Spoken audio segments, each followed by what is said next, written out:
नमस्कार, मी Ujjwala बैसाने. Yes Marathi news मध्ये आपलं स्वागत.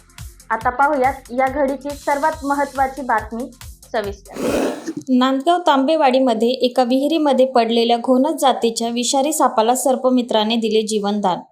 विक्रम तांबे राहणार तांबेवाडी यांच्या विहिरीमध्ये गेल्या 2-3 दिवसांपासून एक पांढरा आणि काळे गोल टिपकी असलेला साप पडलेला होता. विहिरीमध्ये कधी दिसायचा तर कधी नाही, पण आज सकाळी विक्रम तांबे आणि त्यांचे वडील शेतात काम करत होते. ढोरांना पाणी पाजण्यासाठी पाणी आणायला विहिरीजवळ गेले. गुरांना पाणी पाजण्यासाठी पाणी आणायला विहिरीजवळ गेले असता त्यांना विहिरीमध्ये तोच साप पडलेला दिसला.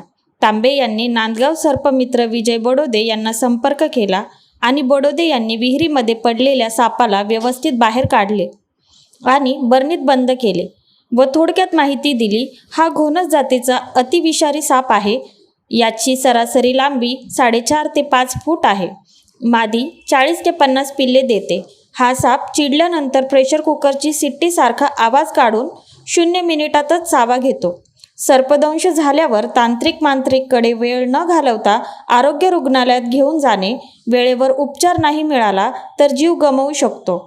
आता उन्हाचे दिवस आहेत. साप व वन्य प्राणी, पशुपक्षी पाण्याच्या शोधात आपल्या परिसरात येतात. गारव्याच्या आडोशाला आसरा घेत असतात. तर आपण सापाला न मारता सर्पमित्र बोलवावा, अशी माहिती देऊन वन विभागात नोंदणी करून निसर्गात सोडण्यात आले. मी सर्पमित्र विजय बडोदे, नांदगाव. मला तांबेवाडी शहरातून विक्रम तांबे यांनी संपर्क केला होता. यांच्या विहिरीमध्ये एक पांढऱ्या रंगाचा काळे टिपके असलेला 2-3 दिवसापासून साप पडलेला होता. ते विहिरीजवळ आहे ना, ढोरांना पाणी काढायसाठी गेले आणि त्यांना तो जनावर दिसला.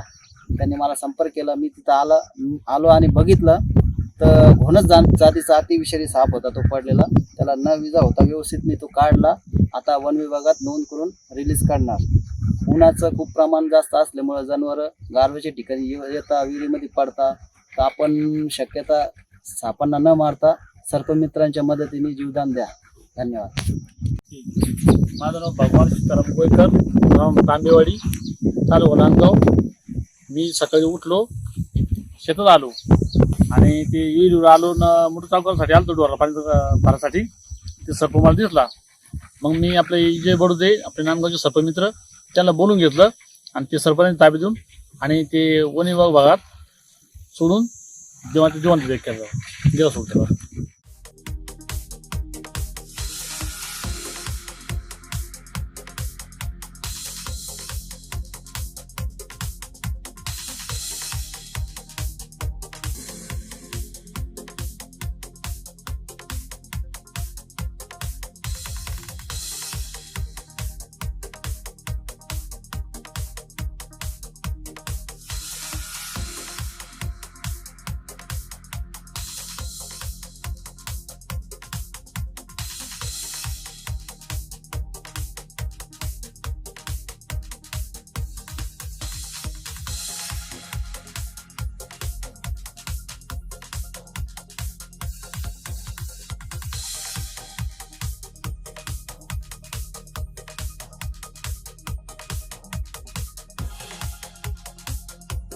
येस मराठीसाठी विजय बडोदे, नांदगाव.